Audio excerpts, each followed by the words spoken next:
घूमती रहे तू तो। नमस्कार, सत श्री अकाल, गुड मॉर्निंग, वाहिगुरु जी दा खालसा, वाहिगुरु जी दी फतेह। आ जाइए।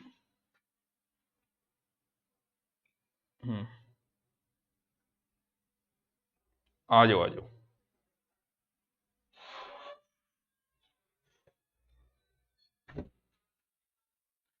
नमस्कार, सत श्री अकाल, गुड मॉर्निंग, गुड इवनिंग, जय माता जी की, राम राम, जय राजस्थान, जय भारत, जय एशिया, सबकी जय।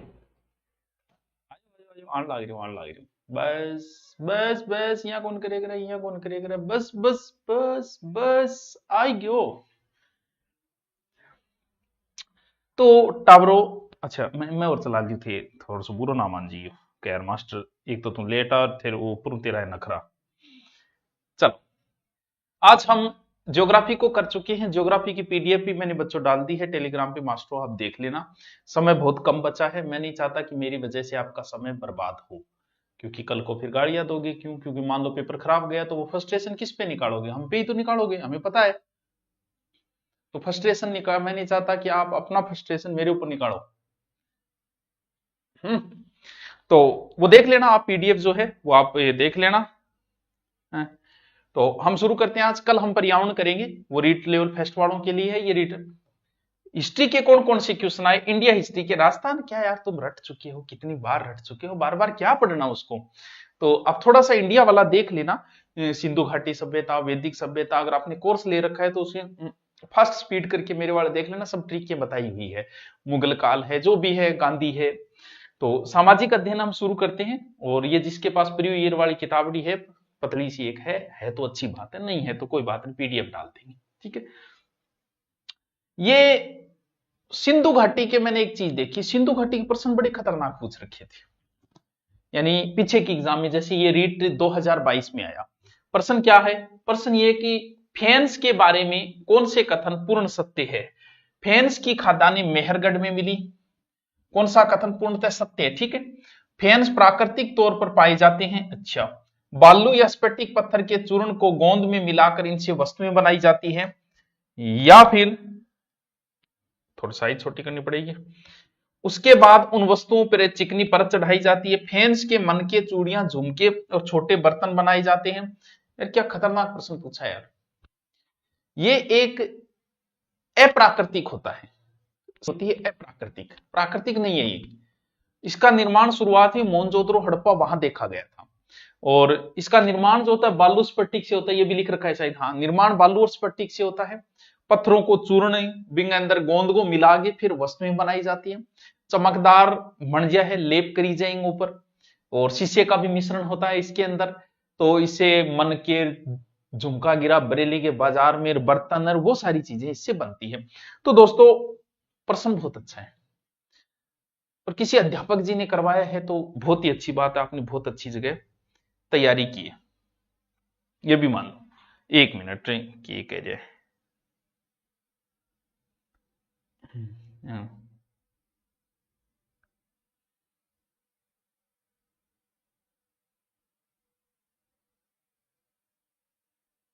कोई कार्ड देना हो मुझको, आने क्यों परेशान होने लग रहा। तो इसमें जो है कौन कौन से सही है, क्योंकि एक तो फेंस की खान मेहरगढ़ में मिली, ये भी नहीं है। फेंस प्राकृतिक, प्राकृतिक नहीं होता, ये प्राकृतिक होता है, ये सही है, बालू से बना हुआ है, वस्तुओं पे लेप किया जाता है ये से, और चूड़ियां झुमके वगैरह भी बनते हैं, ये भी बात सही है। तो इसका जो उत्तर है वो होगा 3, 4 और 5, ये सही है। पहला और दूसरा इसका क्या है, गलत है। थोड़े से लेवल के क्वेश्चन है, देखो हिस्ट्री के। भारतीय पुरातत्व सर्वेक्षण के पहले जनरल कौन थे? Lord Cornwallis, Sir John Marshall, William Bentinck और अलेक्जेंडर कनिंघम। आप इन दोनों में कंफ्यूज होगे, मैं जानता हूं। या तो आप कंफ्यूज हो जाओगे जॉन मार्शल को, या फिर कनिंघम, क्योंकि दोनों का नाम आपने कभी ना कभी सुना ही होगा। थोड़ा सा कमेंट टाइम में दिशा सही कर दो। रीट की टेंशन हो रही है, क्या हम पास हो जाएंगे? अरे 60% ही लेना है तने, कि 100 लेके आना है यार। ये प्राकृतिक मंत्रालय पुरातात्विक अनुसंधान केंद्र है, रख रखाव की जिम्मेदारी है वो प्राकृतिक जो सांस्कृतिक स्मारक है उनकी है। इसकी स्थापना 1861 में हुई थी सबसे पहले। अच्छा, उत्तर सही। और इन्हीं को भारतीय पुरातत्व का जनक भी यही है, अलेक्जेंडर कनिंघम। ठीक है, ठीक है, ठीक है सर, ठीक है। अच्छा क्वेश्चन है, देखो लेवल का क्वेश्चन है। और आप देखो सिंधु घाटी के जितने प्रश्न पूछे ना सारे खतरनाक है। लोथल नामक हड़प्पाई स्थल कहाँ है, ये तो मुझे पता है, आप सब बता दोगे। भी लोथल का तो पता ही होगा। राखी गड्डी कहाँ है, लोथल कहाँ है, और मोहनजोदड़ो कहाँ है, और नहीं तो ये स्थान जरूर याद कर लो। 5-7 स्थान है, वैसे तो 2500 स्थान है सिंधु घाटी, लेकिन 5-7 आपको स्पेशल रूप से याद करनी है। क्लास रुक की नहीं यार, मेरी वाली तो चल रही है, हैं? बिल्कुल चल रही है, एक बच्चा ही रुक की बोल रहे है। तो लोथल गुजरात में यहीं से मिला था, वही लोथल है ये। चावल के अवशेष साबरमती और भोगवा नदियों के किनारे है, ये कौन सा लोथल,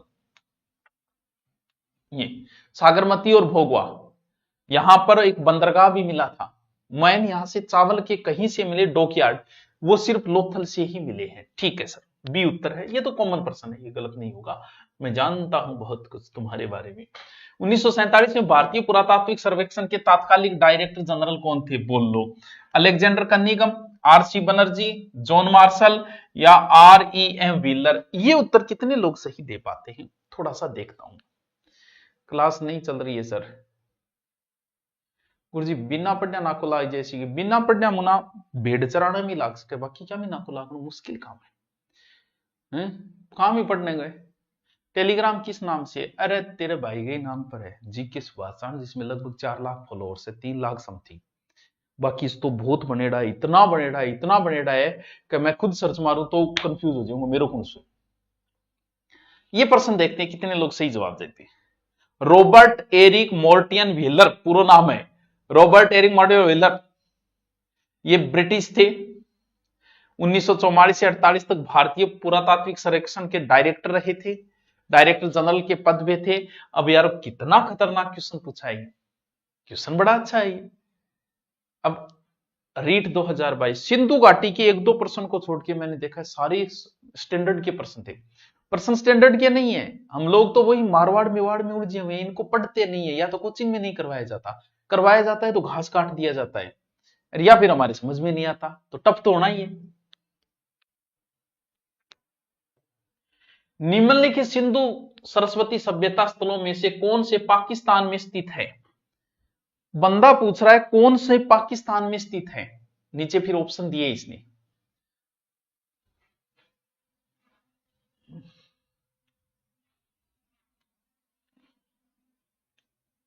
आलमगीरपुर, कोट दीजगी, चहुदड़ो। अब इस प्रश्न तक पहुंचने की हम थोड़ी कोशिश करें तो हड़प्पा मोहनजोदड़ो तो सबको पता है, तो 3 ऑप्शनों पे आप आ गए, ये तो कट हो गया। हड़प्पा मोहनजोदड़ो बच्चे बच्चे को पता है, मुझे पता है। फिर मुझे इस बात का पता है कि चहुदड़ो भी सबको पता है, जहां लपिस्टिक के अवशेष भी मिले थे, ठीक है।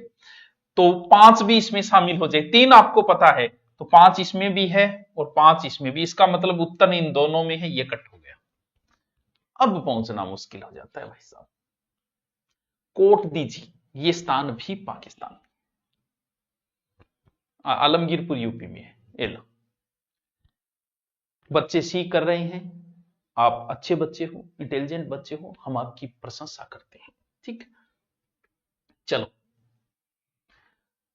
हड़प्पा संस्कृति सिंधु घाटी सभ्यता के अभिलेख मुख्यतः किस वस्तु पर बने मिले हैं, ये तो कर दोगे। शिलाओं पे, मोहरों पे, ताम्र स्तंभ। ये प्रश्न रीट 2015 बहुत इजी क्वेश्चन है, क्योंकि बार बार पढ़ते मोहरे मिली, महरे मिली, महरे मिली, तो इतना तो याद हो ही जाता है कि मोहरा मिली है। मोहरा, कासेगा औजार, हड्डियां, घनी चीजा मिली है टाबरो। आपा तपा आपने ही बहुत कुछ मिला, अपना मोबाइल मिलेगा और की कौन मिल रहा है। चलो, भारतीय इतिहास की 20वीं शताब्दी का तीसरा दशक महत्वपूर्ण रहा, क्योंकि 20वीं शताब्दी का तीसरा दशक, अच्छा क्वेश्चन पूछा है। कर्नल टोड की एनाल्स की प्रकाशन हुआ, कौटिल्य लिखित अर्थशास्त्र की प्रतिलिपि मुलगी, अशोक के शिलालेख को पढ़ा गया, सिंधु सभ्यता की खोज हुई। अच्छा क्वेश्चन है। अब जब सिंधु घाटी चल रही है तो उत्तर भी आप मुझे पता है कर दोगे, क्योंकि 1921, 1922, 1934, 1921 में हड़प्पा खोजा गया, 1922 में मोहनजोदड़ो, फिर चहुदड़ो। तो उस समय ये एक बड़ी उपलब्धि थी। कह रहा अपना पूर्वज तो दबेड़ा अठा पड़िया बना पा काटिया, तो वह के 8 सड़े काटिया और के काटा, तो वो है सिंधु घाटी सभ्यता का इस समय खोज हुई थी। तो आप कर दोगे, मुझे पता है यार इतना। निम्न में से कौन सी सभ्यता हड़प्पा सभ्यता के समकालीन थी, क्रीट सभ्यता, मिस्र सभ्यता, रोमन सभ्यता या यूनानी सभ्यता? क्या प्यारा क्वेश्चन है। रीट तो 1012, उस समय रीट नहीं होता था, आर्टेड। अच्छा आर्टेड लिखा है। बताओ हड़प्पा के समकालीन चीन की सभ्यता, यानी चीन यानी छोटा छोटा जगह आदि अंख्या खुले, अंग सभ्यता भी सिंधु घाटी के समकालीन है। मेसोपोटामिया की भी इन्हीं के समकालीन है। और मिस्र पिरामिड, बड़े बड़े पिरामिड, यार क्या पिरामिड बनाए यार, इतना ऊंचा बना के उस पर पत्थर, आज भी वैज्ञानिक सोच में पड़ जाते हैं यार इन लोगों ने वहां पत्थर पहुंचाया कैसे होगा, किसी भी आज भी नहीं पहुंचा पाते। बताओ ये सिंधु घाटी की सभ्यता के समकालीन है, इनका समय लगभग 2350 इस तरह। इसका उत्तर सी क्यों कर रहे हो यार तू मास्टरो, ये गलत बात है। देखो बी उत्तर होगा इसका। तीन सभ्यताएं लगभग सिंधु घाटी के समकालीन। किस हड़प्पाकालीन इमारत को सर जॉन मार्शल ने विश्व का अद्भुत निर्माण कहा? यह प्रश्न तो मेरे से पढ़ा होगा तो कर ही दोगे, किसी और से पढ़ा है तो भी कर दोगे, क्योंकि जिक्र इसी का है। सिंधु वासियों को खाना आता था, जाना आता था, तो बड़ा बड़ा नाहनगर बना लिया। इतना बड़ा नाहनगर बना लिया कि वो खोज करना बोले इतना बड़ा नाहनगर करता के बेटे का बाप सगड़ा संगी नाता गे तो यहाँ, तो वो बड़ो आश्चर्य करियो कि भाई के बनाए हो। तो उस समय का वृहद स्नानागार, ये प्रश्न आपको आना चाहिए। अच्छा क्वेश्चन है ये तो पता होना ही होना चाहिए, नॉर्मल है। चलो नेक्स्ट,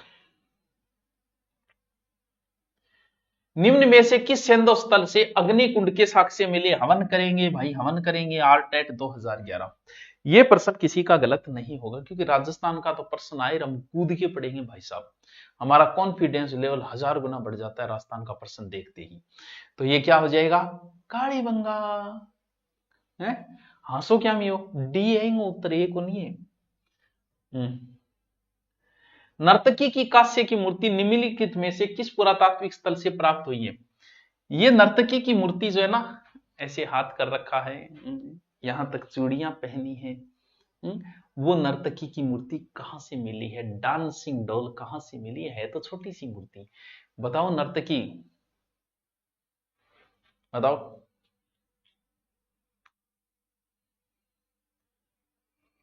लोथल, हड़प्पा, मोहनजो, आपने कालीबंगा तो मिलेडी को नहीं। बताओ इसका उत्तर बताओ। मैं कालो तो कौन दिख रही हो? नहीं थोड़ा थोड़ा दिखूंगे रे, एक तो जट कौन टिक एक जगह। अरे टाबरो, मोहनजोदड़ो में एक ट्रिक बताया। मोहनजोदड़ो मतलब मरतका टिल्लो, कोई मर गयो भी ले जाएगा, पूरी कहानी बताई ट्रिक द्वारा। तो इसका उत्तर है मोहनजोदड़ो। डांसिंग डॉल, 24 चूड़ियां, ले चूड़ी तक गिन रखी है बंदा, देखो कितना इंटेलिजेंट बंदा होगा, हैं? क्या बात है। थार गरारी कितनी पेर रखी है बात जरूरी को नहीं, अजरूरी है, क्योंकि नौकरी आ देगी। ठीक है, आ जाओ वैदिक सभ्यता कि वैदिक सभ्यता के कौन कौन से प्रश्न आए। सिंधु घाटी के जितने प्रश्न आए रीट में वो मैंने आपको सब करवा दिए। अब हम वैदिक सभ्यता की ओर प्रस्थान करते हैं। ऋग्वेदिक काल में विषय में कौन सा कथन सत्य है? अच्छा कौन सा कथन सत्य पूछ रहा है? वैदिक ऋग्वेद के काल में, ऋग्वेदिक काल, वैदिक काल दो पार्टों में बांटा गया है, ऋग्वेदिक काल, उत्तर वैदिक काल। सोम एक पौधा था, सोम मतलब पीले पीले वही, ठीक है, क्या वो एक पौधा था? ठीक है। ब्रह्म विष्णु महेश प्रमुख देवता थे। सूक्त का मतलब अच्छी तरह से बोला गया। उपनिषद व अरण्य ग्रंथ रचे गए थे। इंद्र युद्ध का प्रमुख देवता नहीं था। क्या क्या बातें पूछी यार, क्या क्या प्रश्न है। उत्तर बताओ कौन सी बात सही है?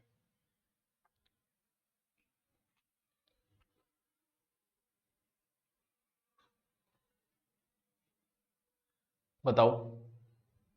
वैदिक सभ्यता दो भागों, पूर्व उत्तर वैदिक। सोम टावरो एक पौधो, उससे शराब बनती थी। सोम बोली जब सोम बोला जाएगा, वो है सोम, सूरा ही है, सूरा शराब ही है। ठीक है, उससे पी के भी देवता बहक जाते थे। देवता नहीं, जैसे महाभारत में भी पी लेता है दुर्योधन वगैरह, तो हम दुर्योधन प्रकार के पीते। ठीक, वो एक पौधा है जो हिमालय की मुंजवत चोटी पे मिलता था, उससे सोम रस बनता था, जो देवता पीते थे, सिर्फ देवता पीते थे। वो बात अलग है, पी के आदमी राक्षस बन सके, लेकिन पीते देवता थे। ठीक है, ऋग्वेदिक काल जो सबसे प्राचीन वेद है वो ऋग्वेद है। ब्रह्मा विष्णु महेश इतना इनका जिक्र नहीं है। 10 मंडल 1028 सूक्त है इसके अंदर। और सूक्त का मतलब होता है अच्छी बोली, अच्छी उक्ति का पहलो सूक्त होगा दूसरों। इंद्र सर्वश्रेष्ठ देवता है, जिसे पुरंदर कहा जाता था। पुरंदर का अर्थ होता है दुर्गों को नष्ट करने वाला, विजेता। ठीक है, तो क्या लिखा है? हाँ अब बताओ, युद्ध का नहीं, प्रमुख देवता जरूर था।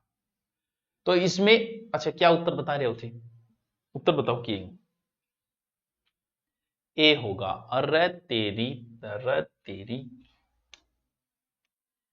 मैं था ना एक सूक्त सुनाऊंगा, अच्छो सूक्त, अच्छी बात सूक्त है। ठीक है, आप इस कांगे आप भांग पी ले, भांगो मिल जाएगा उठे मुंज व चोटी गठे वो लोगान बेरो को नहीं तो जा ले यार बेवड़ा सगड़ा मुंज व चोटी पर लादार। वैदिक काल के बारे में निम्नलिखित कथनों पर विचार कीजिए। किस पर? वैदिक काल पर। ठीक है, गृहस्थ आश्रम अन्य सभी आश्रमों का पोषक था। ग्राम के अधिकारी को ग्रामणी कहा जाता था। व्यापारी वर्ग को विष कहा जाता था।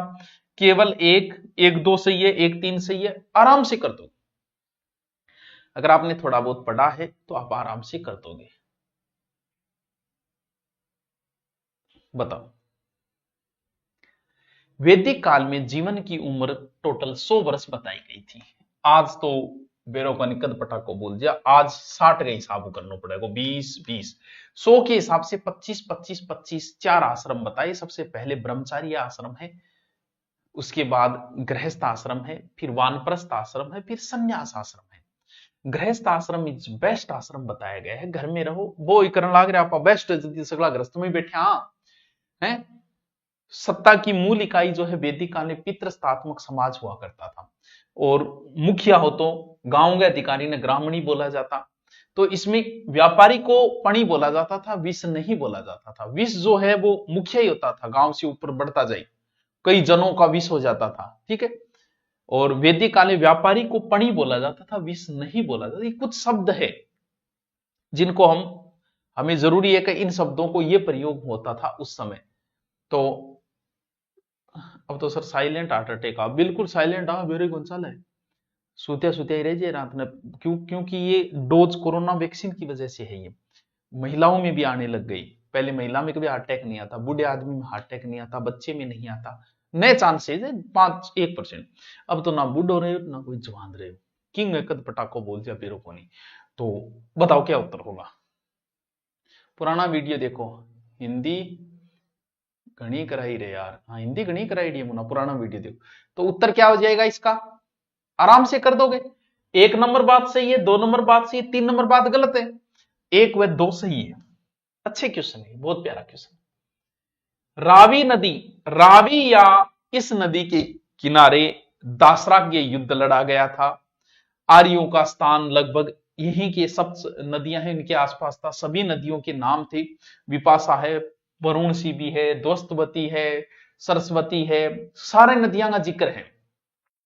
तो आप बताओ कि रावी नदी, ये बहुत इजी प्रश्न है, बहुत इजी पूछा है। और कोई नदी को पूछ ले तो समस्या दें।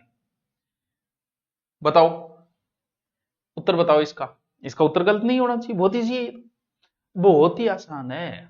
उत्तर बताओ, बताओ याद है क्या तुमको? राविया, राविया, रावी बनी रविंदर, रावी या परूसनी नदी, इसी नदी के किनारे युद्ध हुआ था, दासराग युद्ध। ठीक है, ठीक है गुरु जी, ठीक है, उत्तर कर दिए थे, मनबे रहे थे, होशियार हो यार थे, तब थोड़ी हो।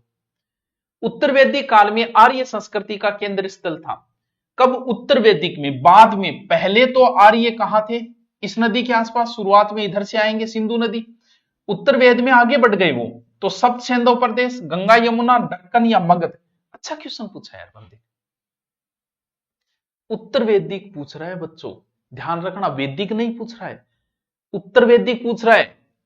अंतिम समय में तो शुरुआत में आएंगे तो यहां बसे, अंतिम समय में आगे बढ़ते गए, जो 1000 से 600 ईसा पूर्व का अंतिम समय। इसका उत्तर बताओ, लगभग तो गलत कर देगा मन बेरो, हम जानते हैं। अरे हो जाएगा पेपर, तू टेंशन ना ले, कोई टेंशन ना ले, मस्ती में पेपर दे गया हो। 60% लेना है यार। सीईटी में देखो थे लगभग पास हो गया, सबने पास कर दिया। सौर्य बेंच की क्लास अब शुरू करेंगे रीट के बाद या अभी शुरू करेंगे, सोमवार से शुरू करेंगे या तो टावरो इसका उत्तर सेप्त संदो प्रदेश तो पहले था, ऋग्वेदिक में था, उत्तर वैदिक में थोड़ा आगे चले गए, गंगा नदी तक चले गए थे यार ये। तो इसका उत्तर बी है, ए नहीं है, हैं? ठीक है। कौन सा कथन असत्य है? ऐसे लाइन खींच दिया करो, जब भी ऐसे प्रश्न निकालो लाइन खींच दिया करो कि असत्य कथन कौन सा है। वैदिक युगीन समाज में संस्कारों का ह्रास हो गया था, वैदिक युग में। वसुधैव कुटुंब की भावना वैदिक संस्कृति की देन है। रामायण महाभारत की अपेक्षा लघु ग्रंथ है।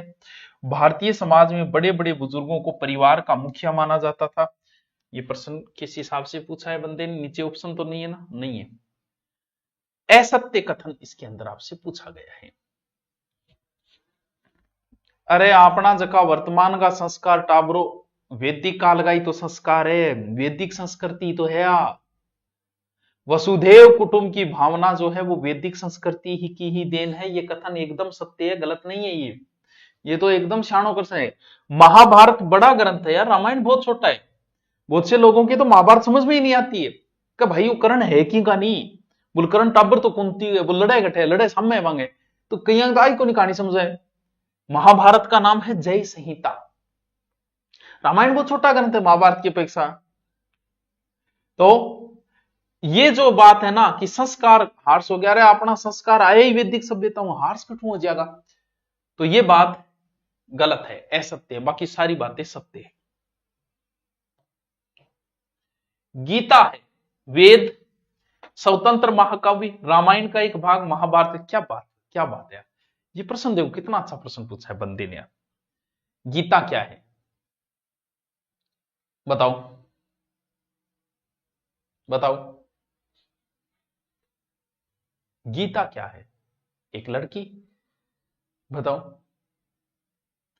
गीता में टोटल 18 अध्याय है, लगभग 700 श्लोक है।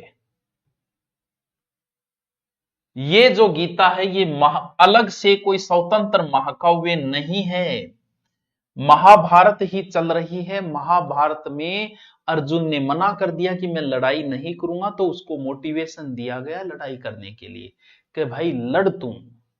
लड़ाई के लिए वो जो बातें कही गई, वो जो मोटिवेशन उसको दिया गया, वो इतना दिव्य ज्ञान था कि हमने सोचा कि यार इतने पढ़पच्चे में क्यों पढ़े, हम सिर्फ वो दिव्य ज्ञान ही ले लेते हैं। इसीलिए हमने महाभारत के बीच में से उस दिव्य ज्ञान को, जो लगभग 40 मिनट का था, उस दिव्य ज्ञान को हमने बाहर निकाल लिया। अच्छी चीजें थी। तो ये महाभारत का ही एक पार्ट है, ना कि कोई स्वतंत्र है। क्यों? क्योंकि किताब तो स्वतंत्र आएगी, गीता की अलग से आप देखोगे तो कोई स्वतंत्र है, स्वतंत्र नहीं है। हमने अच्छी बातें निकाल दी कि वो जो 15 मिनट 40 मिनट का लगभग भाषण था, जिसमें इतने श्लोक बोल दिए और इतने अध्याय थे, वो हमने अलग से पढ़ना शुरू कर दिया। ये एक महाभारत का ही पार्ट है बस, ठीक है। हाँ, यदा यदा ही धर्म से ग्लानिर्भवति, बिल्कुल शानी बात है, ठीक है। वो एक ही मनाव है, वो एक ही तनाव है।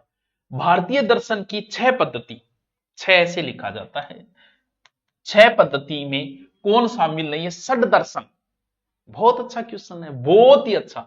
सत्यार्थ प्रकाश, वैश्विक, उपनिषद और महाभारत। तुक्को मार के सही कर दियोगा, ऑप्शन बढ़िया बन दिया। बताओ। अच्छा, कौन शामिल है? नहीं, कौन पूछे कौन शामिल है? अरे वाह, 2 में उलझ जाओगे आप। सत्यार्थ प्रकाश को कट कर दोगे मुझे पता है, और महाभारत को कट दोगे, 2 में उलझ गई। भारतीय दर्शन 2 है, एक आस्तिक है, एक नास्तिक है। आस्तिक दर्शन वेदों के समर्थक है, जिन्हें षड दर्शन कहा जाता है। इसमें न्याय है, वैश्विक है, न्याय है, वैश्विक है, सांख्य है, योग है, मीमांसा है, वेदांत है। जबकि नास्तिक दर्शन वेदों के निंदक होते हैं, जिन्हें चारवाक, जैन और बौद्ध ग्रंथ है। क्या उत्तर होगा? उत्तर क्या होगा बता दियो। मैं 6 का 6 रट लियो, एग्जाम में कई बार आवे। 6 के छाम न्याय, वैशेषिक, सांख्य, योग, मीमांसा, वेदांत। 6 रट लियो, काम कौन सा अलग हुआ, तुक्का मारिया। निम्नलिखित में से सुमेलित नहीं है। ये प्रश्न अलग से जिसको नहीं आता है ना, वो इस प्रश्न को बच्चों तैयार कर लेना। ये बहुत इंपॉर्टेंट प्रश्न है, बहुत ही इंपॉर्टेंट प्रश्न है। ऋग्वेद के ब्राह्मण ग्रंथ कौन से हैं जो इनको इजी कर दिया? ब्राह्मणों का काम था किसी टफ काम को इजी करना, तो बंदा पूछ रहा है कि इनके ब्राह्मण ग्रंथ कौन थे और इनसे प्रश्न आए तो गोड़ है सबके। ऋग्वेद के दो ब्राह्मण ग्रंथ है, एक तो है ऐत्री और एक है कौशिकी। ऋग्वेद के। यजुर्वेद का एक ब्राह्मण ग्रंथ है शतपथ। यजुर्वेद का एक ब्राह्मण ग्रंथ है तैत्तिरीय, ठीक है। अथर्ववेद का ब्राह्मण ग्रंथ है गोपथ।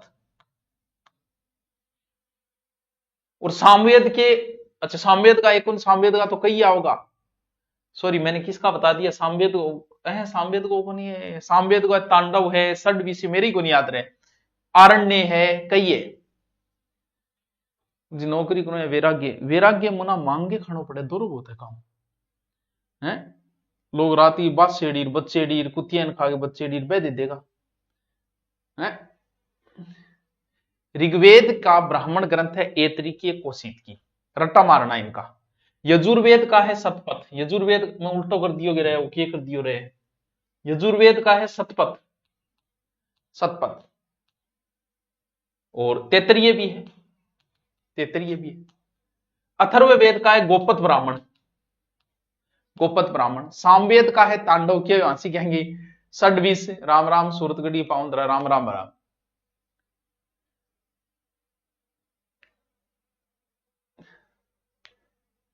तो ऊपर वाले का उत्तर क्या होगा? ये तो हो गया, ठीक है। और ये भी है सामवेद का है, यजुर्वेद का सतवेद, अथर्ववेद का गोपद। ये थोड़ा रट लेना भैया, है थोड़ा रट लेना। अच्छा क्वेश्चन है ये, बहुत अच्छा क्वेश्चन है ये, आ गया ना गोल ऐसा रंग। चलो फिर आपके लगता है जैन और बौद्ध ग्रंथ पढ़ियो की याद को नहीं, थोड़ो ऋग्वेद रागवेद थोड़ो सो रिपीट मार के जाइए, कुछ प्रश्न टफ है बाकी इजी है। एक राजा अवंती पुत्र और बुद्ध के अनुयायी कच्चक के बीच संवाद कौन से बौद्ध ग्रंथ में लिखे गए हैं? दीर्घ निकाय में, खुद्दक निकाय में, मंजमिक निकाय में या अंगुत्तर निकाय में? बौद्ध ग्रंथ है विनय पिटक, बताओ। सूत पिटक जो है ना, इसमें ऑप्शन दिए कि उसने नहीं दिया। सूत पिटक के अंतर्गत बुद्ध या उनके शिष्यों के उपदेश है, सैद्धांतिक बातें हैं, अच्छी बातें। कुल 5 निकायों में उनको विभाजित किया गया, दीर्घ निकाय है, मंज निकाय, संयुक्त है, अंगुत्तर है। ये तो डिटेल अब बोलना टेम कर रहे हो। तो राजा अवंतिक पुत्र जो है वो गौतम बुद्ध के ही अनुयायी थे। और कच्चक के बीच संवाद जो लिखे गए हैं वो किस ग्रंथ में लिखे गए हैं? आप बताओ, क्या उत्तर बता रहे हो? अरे वाह यार, आप बहुत इंटेलिजेंट हो यार, ये प्रश्न अच्छा प्रश्न किए यार आपने। मंजिम निकाय, प्रश्न भी बड़ा खतरनाक पूछा है, रीट 2022 में। उत्तर है मंजिम निकाय, क्या? सी। कौन से बौद्ध ग्रंथ में बौद्ध संघ या मठों में रहने वाले लोगों के लिए नियमों का संग्रह था? विनय पिटक, सूत पिटक, जातक या अभिधम पिटक? कौन से बौद्ध ग्रंथ में बौद्ध संघों मठों में रहने वाले लोगों के लिए नियम थे? बताओ। विनय पिटक कौन सा, सॉरी विनय पिटक के, इसके अंदर क्या है, भिक्षुओं और भिक्षुणियों के व्यवहारिक या अनुशासनात्मक मानक चीजें थी इसके अंदर। सूत पिटक, इसमें धम्म की मुख्य शिक्षाएं थी धर्म की, जैसे दीर्घमंचिका, संयुक्त, अंगुत्तर। अभिनय पिटक, इसमें भिक्षुओं की शिक्षाओं और विद्वत्तापूर्ण कार्य थी। जातक कथाएं कौन सी थी? बुद्ध के पूर्व जन्म की कथाएं जो है वो जातक कहलाती है। तो इसका उत्तर क्या हो जाएगा? विनय पिटक। अच्छा क्वेश्चन है यार, अच्छा क्वेश्चन है। बढ़िया सी शायरी ठोक दो थे, रीट आरो था ना शायरी के कह रहे पढ़ दो थे, हैं बेड़ा थेड़ा थोड़ी बहुत ही कौन रहे। थेरी गाथा के संबंध में कौन सा कथन सत्य है? गुरुजी ईशा के प्रश्न पूछे ही करे, पूछ लियो भाई अगले। क्योंकि जैन बौद्ध थे डंगू पड्डे तात कौन मन बेरे। थेरी गाथा का संबंध ये सूत पिटक का हिस्सा है, इसमें भिक्षुनियों द्वारा रचित छंदों का संकलन किया गया। ये विनय पिटक का हिस्सा है, इसमें महिलाओं के सामाजिक और आध्यात्मिक अनुभवों के बारे में अंतर्दृष्टि मिलती है। अच्छा क्वेश्चन, अच्छा क्वेश्चन है। ये बौद्ध धर्म से संबंधित है। 16 ग्रंथों में से एक है, ये कम नहीं है, छोटा मोटा नहीं है। बताओ। 1 नंबर बात तो सही है, 2 नंबर भी सही है। अच्छा थे उत्तर बताओगे, थे बता दो। एक को ही सोच के दोनों दोनों रहे हो हैं। 1, 2 और 4। अच्छा क्वेश्चन है। गुरुजी ऊपर कर जान लाग रहे। देखो थे पढ़े को नहीं, बौद्ध और जैन आपने पढ़े नहीं, सच्ची है। वर्तमान महावीर किस वंश से संबंधित है, वो तो याद कर लियोगा। इनका जन्म वैशाली में हुआ था, कुंडग्राम में हुआ था महावीर स्वामी का। पिता इक्ष्वाकु वंश से थे, नहीं लिखाएगा, इक्ष्वाकु वंश से थे, क्षत्रिय राजा थे। माता त्रिशला लिच्छवी वंश के राजा। वर्तमान महावीर किस वंश से संबंधित, लिच्छवी राजा के वंश के राजा चेटक की बहन थी, कौन, वैशाली, त्रिशला। हाँ इनका उत्तर बताओ, बोल दियो। जैन धर्म के 24वें तीर्थंकर, उत्तर क्या होगा, किस वंश से संबंधित है।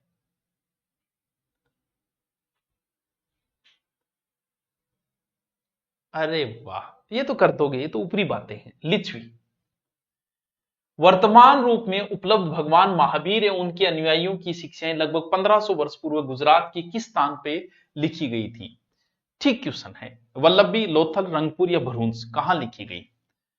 महावीर उनके शिष्यों की मौखिक बातें तो प्रसारित हुई लेकिन कहां लिखी मिली है। बहुत 1500 वर्ष पहले की लिखी गई है। आज तक कॉन्वेट आपका नोट्स मिला, अगले दिन ढूंढिए अपना। तो ये उत्तर सही कर रहे हैं बहुत सारे बच्चे, बड़े इंटेलिजेंट बच्चे हो यार तुम तो। कहा, वल्लभी, ठीक है। संघ के पुरुषों और स्त्रियों के रहने की अलग अलग व्यवस्था थी, यह हमें किस त्रिपिटक में पता चलता है। ओहो बताओ भाई, नाक नाक रहनारी। अभिनय पिटक से या सूत पिटक से या विनय पिटक से या इनमें से कोई नहीं। हाँ बताओ। विनय पिटक जो है वो प्रथम बौद्ध संगीति के समय गौतम बुद्ध के शिष्य उपाली द्वारा लिखा गया था। इंगमा बौद्ध धर्म में शामिल होने वालों को नियम कानून सब था, पुरुष और स्त्रियों के लिए अलग से व्यवस्थाएं थी। बताना उत्तर। ये उत्तर बताने वाले बच्चे ने अच्छे अध्ययन कर रखा है, पता नहीं कहां से पढ़ रखा है इतना डिटेल। किसमें है, विनय पिटक में, विनय पिटक में, विनय पिटक में। कनिष्क का राजकवि चुने जिसने बुद्ध की जीवनी बुद्ध चरित्र की रचना की थी। अश्वघोष, सोदरानंद, शूद्रक या हर्षवर्धन। गुरुजी अभी तो मैं टेस्ट ही करवा रहा हूं, आपका एग्जाम है, कोई मैटर नहीं छेड़ूंगा, फिर मेन के लिए शुरू करेंगे दोबारा। अभी सिर्फ हम पढ़ रहे हैं, आपका अध्ययन कराऊं मैं स्पीड, और फिर जितना हुआ उतना ठीक है, फिर आपको पीडीएफ मिल जाएगी तुरंत, पीडीएफ ये लो। बताओ। अश्वघोष जो है वो कुणान वंश के शासक कनिष्क का राजकवि था, ठीक है। ये बौद्ध महाकवि और दार्शनिक भी था अश्वघोष। बौद्ध धर्म की चतुर्थ संगति के समय उपाध्यक्ष पद पर यह नियुक्त हुआ था। गौतम जिद्द की बुद्ध चरित्र इसी ने लिखा गया है। तो बुद्ध चरित्र सबको पता है यार, अश्वघोष, बुद्ध चरित्र अश्वघोष, किसको नहीं पता है, सब दुनिया को पता है। महावीर स्वामी के बारे में कथनों पर विचार कीजिए, करो विचार। उनका जन्म लुम्बिनी में हुआ, क्या यह बात सही है। उनके बचपन का नाम वर्धमान था, क्या यह बात सही है। उनकी माता का नाम महामाया था, क्या यह बात सही है। वे जैन धर्म के प्रथम तीर्थंकर थे, क्या यह बात सही है। बताओ। एक बात तो था नावे, चलो 4 और तो मन बेरे था नावे, और काटो।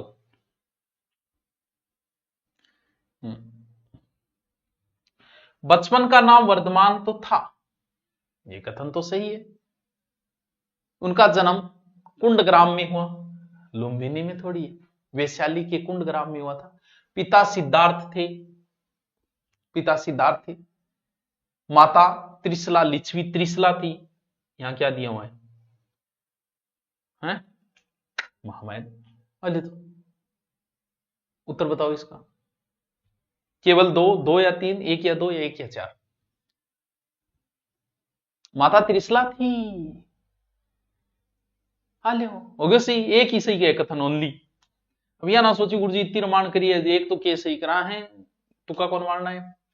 महाजनपद एक टॉपिक है जो मैंने करवा रखा है, तो एक चीज ध्यान रखना अगर आपको समय मिले, क्योंकि इससे प्रश्न पूछेगा।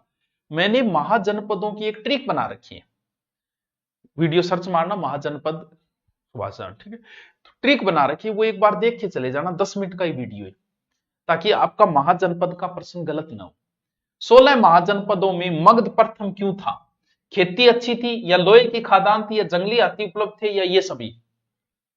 मगध सबसे शक्तिशाली था, कारण यह था कि उसकी भौगोलिक स्थिति बहुत अच्छी थी। कोई चीज शक्तिशाली सिर्फ एक वजह से नहीं हो सकता, तो यहां अगर आप तुक्का भी मारते तो ये उत्तर आपका सही निकल के जाता। तो उत्तर क्या हो जाएगा, डी। कौन सी नदियों के मगध के यातायात, जल वितरण एवं जमीन को उपजाऊ बनाने महत्वपूर्ण योगदान था? गोदावरी, तुंगभद्रा, गंगा, सोन, चंबल, माही या कृष्णा, कावेरी? तो आपको यह ध्यान होना चाहिए मगध किन दो नदियों के संगम वहां है, बताओ।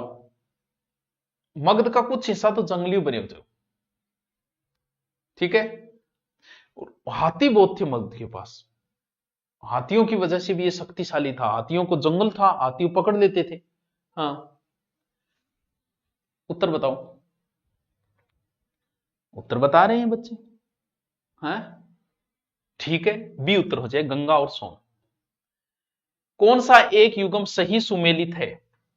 महाजनपद और नगर, गंधार, अंग, अवंती, कंबोज। कौन सा एक सही है, बताओ। गांधार मथुरा का क्या लेना है देना यार, अंग और उज्जैन का क्या लेना, अवंती सोतवंती क्या लेना देना, भोड़ो बताओ, इसका उत्तर बताओ। मगध के 16 महाजनपद की राजधानी का मैंने ट्रिक बना रखा है यूट्यूब पे, प्लीज देख के चले जाना, इससे प्रश्न आता ही आता है।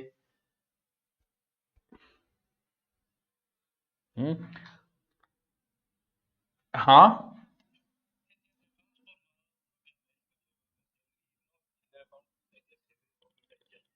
ना बिम, बिम तो कोई तो फर्क कौन पड़ेगी। हाँ चलो देख लें, ठीक। सूरसेन जनपद, इसकी राजधानी बोलो। गांधार की राजधानी तक्षशिला थी, अंग की चंपा थी, सबके ट्रिक बता रखे हैं मैंने। अवंती की उज्जैन थी, कंबोज की हाटक या राजपुर थी, सूरसेन की मथुरा थी। सह बताई दी है मेरी सारी। सूरसेन एक ट्रिक दोबारा देख के चले जाना, महाजनपद का सिर्फ राजधानी का ही प्रश्न आता है और राजधानी का पूरा ट्रिक है वो। तो उत्तर क्या हो जाए, सूरसेन भगवान कृष्ण वाला। मथुरा है इंद्रप्रस्थ, दिल्ली इंद्रप्रस्थ, मारे तुक्को बैठो। किस स्रोत में प्राचीन भारत के 16 महाजनपदों का उल्लेख है? तो ये लाइन सबसे पहले आपको लिखे मिलेगी कि बौद्ध ग्रंथ अंगुत्तर निकाय में 16 राज्यों का जिक्र है, 16 महाजनपदों का जिक्र है, ठीक है। निम्नलिखित महाजनपद चंपा किसकी राजधानी थी? तो ये बिल्कुल हमने उस समय ट्रिक भी बताया था कि अंग क्या था, चंपा का, तो चंपा का अंग, तो अंग जो है चंपा की राजधानी थी, ठीक है।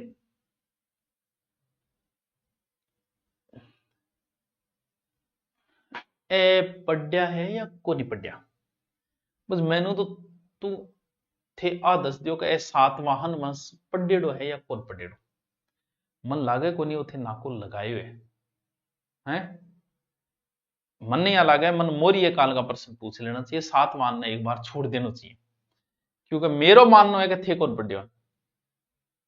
तो एक बार सातवान वाले दो चार प्रश्न, एक ही प्रश्न आया है वैसे तो जी, उसके अंदर नॉर्मल सा प्रश्न है वैसे। क्या उत्तर होगा इसका, ए और डी है ये, सातकर्णी प्रथम और ये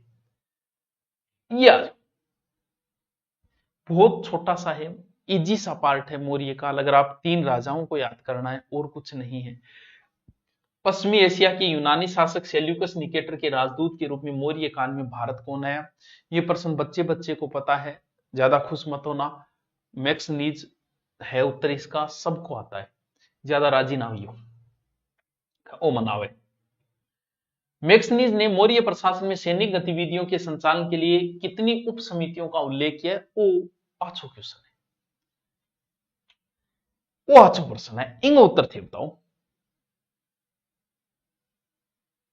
अलग अलग समितियां बताइए मन कि कोई काम खान पान गौर की कोई यातायात गौर की कोई कीर की कोई पैदल सैनिक कौन सा अश्वारोही सैनिक पैदल और घोड़ा और रथ और इसका उत्तर बताओ। तो बहुत सारे बत्ते उत्तर बता रहे हैं, बिल्कुल इसके 6 पार्ट थी, 6 पार्ट।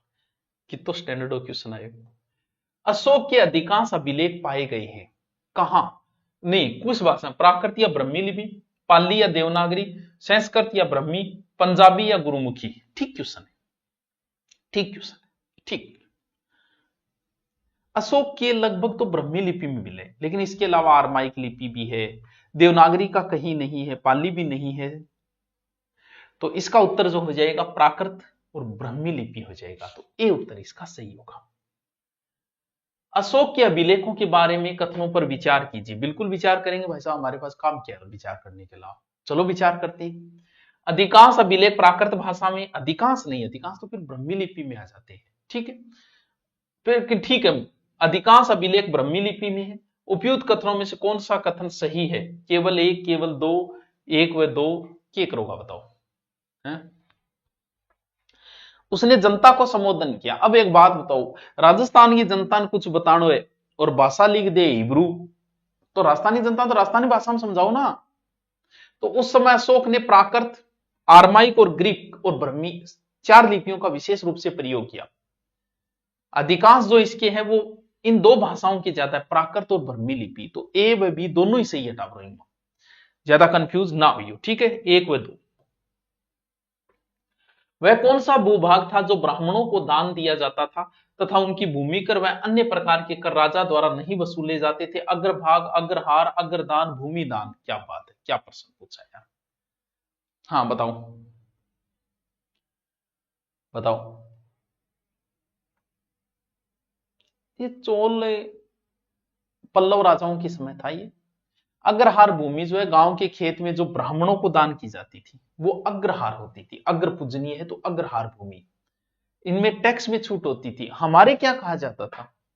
हमारे यहां ब्राह्मण और चारणों को जो भूमि दान दी जाती थी राजस्थान के राजाओं द्वारा, उस भूमि को क्या कहा जाता था? उस जागीर को क्या कहा जाता? वो भी कर मुक्त जागीर हुआ करती थी।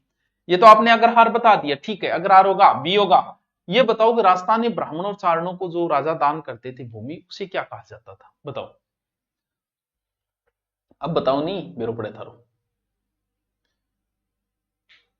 बताओ याद। अब मैं पीडीएफ डाल दूंगा बाद में, मजा ही करी मलाई साहब, देख के उड़ जी तू ना को लाए जो थारो। सर आज मेरा birthday, happy birthday to you. एक का भी जवाब नहीं है, हैं? एक भी जवाब नहीं है, एक भी नहीं है। गलत बात है यार। अरे जागीर भी, जागीर को नाम पूछूं मैं? इनको मतलब रीटर होते पढ़ो तो कोली पढ़ते तो नहीं है यार। अरे राजस्थान में जो जागीर जो मिलती थी उसे शासन जागीर कहा जाता था। एक ने भी उत्तर सही नहीं बताया, इसका मतलब पढ़ते नहीं हो। चारण और ब्राह्मणों को जो दी जाती थी जागीर, जो कर मुक्त जागीर होती थी, उसे शासन जागीर कहा जाता था, ठीक है। सूंग वंश की स्थापना किस मौर्य सेना नायक द्वारा की गई? किसकी? सूंग वंश की। पुष्यमित्र सूंग, अग्निमित्र सूंग, वसुमित्र सूंग, सूंग पुष्यमित्र सूंग, ये तो सबको आता है। चंद्रगुप्त मौर्य के बारे में कथनों पर विचार कीजिए। किसके? चंद्रगुप्त मौर्य के बारे में कथनों पर विचार करने। उसने सेल्यूकस की पुत्री के साथ ब्याह किया, बिल्कुल हेलेना सा का ब्याह करियो लफड़ो चालाओ। उसने अपने जीवन के अंतिम काल में बौद्ध धर्म स्वीकार कर लिया। किसने? चंद्रगुप्त। चंद्रगुप्त ने कहा बौद्ध धर्म कर लिया। उसने अशोक को अपना उत्तराधिकारी, ना चंद्रगुप्त का टाबर हो बिंदुसार, बिंदुसार का टाबर हो अशोक।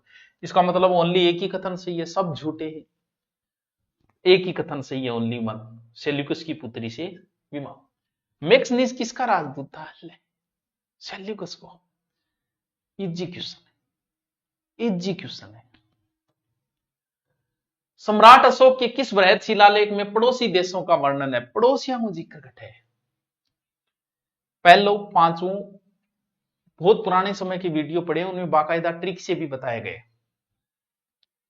स्तंभलेख, गुहालेख है, प्रिंस सेम ने खोजा 1837। कौन से शिलालेख में जिक्र है? लास्ट में है पड़ोसियों का जिक्र, लास्ट से थोड़ा पहले, लास्ट वाले में बताओ। 13वें शिलालेख में 13 जिक्र है, यानी पड़ोसियों का जिक्र है, तो 13वां है। इंडिका का लेखक है, वो गलत ना करियो रीट वालों, तुमसे इतना निवेदन है मास्टरों, प्लीज इस प्रश्न को गलत मत करना। इंडिका किसकी पुस्तक है? कौटिल्य की है, मैक्सनीज की है, प्लिनी की है कि विष्णुगुप्त की है? वो गलत ना कर दियो, मैक्सनीज की, ठीक है। रामपुरवा का वर्षभ शीर्ष वाला अशोक स्तंभ किस राज्य में? बिहार, असम, बंगाल, उत्तर प्रदेश। अच्छा क्वेश्चन है। अशोक के 7 शेष पशु स्तंभों में से ये एक है, उसका ट्रिक बताया गया है जब मैं पढ़ाता था। ये बिहार के चंपारण में है, बिहार ये रहा। 1876 में इसकी खोज हुई थी। तो ये भी प्रश्न मुझे लगता है आप हो सकता है इसको प्रश्न का जवाब भी आप दे दो, दिया ही होगा। गुरुजी मजा नहीं आ रहा तो पढ़, मैं पढ़ा रही को नहीं, मैं तो सिर्फ प्रश्न बता रहा हूं रीट में कैसे कैसे आए हैं। आप थोड़ा अभ्यास कर लो 1 घंटे, फिर मैं पीडीएफ डाल दूंगा, फिर आपकी रुचि होगी है गुरुजी करा दिया, अगला थे खुद पढ़ लेगा। यानी इन 6-7 दिनों में मैं आपको पीडीएफ उपलब्ध करवा रहा हूं, हमारी किताब की पीडीएफ दे रहा हूं आपको, और क्या चाहिए बताओ। कौन देता है भैया? इनके पैसे भी कर सकता था मैं, आप ये देखो इसके पैसे कर सकता था। टेस्ट सीरीज जरूर 50 रुपये में कोर्स आपने ले रखा है, लेकिन ये पूरी की पूरी पीडीएफ उत्तरों सहित मैं आपको दे रहा हूं, ले लो भाई पढ़ो। बाकी मैं इनके 50 रुपये कर देता तो भी बच्चे खरीद लेते, लेकिन हर जगह तो नहीं हो सकता पैसों वाला काम। मैंने में देख लेंगे यार, तब आपके कोर्स तब बेच लेंगे, कोर्स की क्या बात है। भारतीय इतिहास में पहली बार लोगों के जन्म एवं मृत्यु का पंजीयन किस काल में हुआ? ये मुझे लगता है आप कर दोगे इस प्रश्न को, क्योंकि जनगणना का उल्लेख किस काल से प्रारंभ हुआ था? मौर्य काल से प्रारंभ हुआ था, तो उत्तर हो जाएगा मौर्य। अशोक का रानी का स्तंभ लेख कौन से स्थान है? तो इनको थोड़ा सा ध्यान रखना। रानी का स्तंभ लेख ये यूपी के इलाहाबाद के अंदर है, प्रयाग स्तंभ लेख पर। उसकी रानी का नाम है कारुआकी, को दान किए जाने का उल्लेख है, इसलिए रानी का कह दिया, ठीक है। अशोक के 6 प्रमुख स्तंभ हैं। कौशांबी इलाहाबाद में है, टोपरा मेरठ, लोरिया नंदनगढ़, रामपुरवा, ये टोटल 7 है। दो जगह से मिले, बाकी एक दिल्ली टोपरा है। उसका ट्रिक भी बताया गया उस समय, तो थोड़ा सा देख लेना।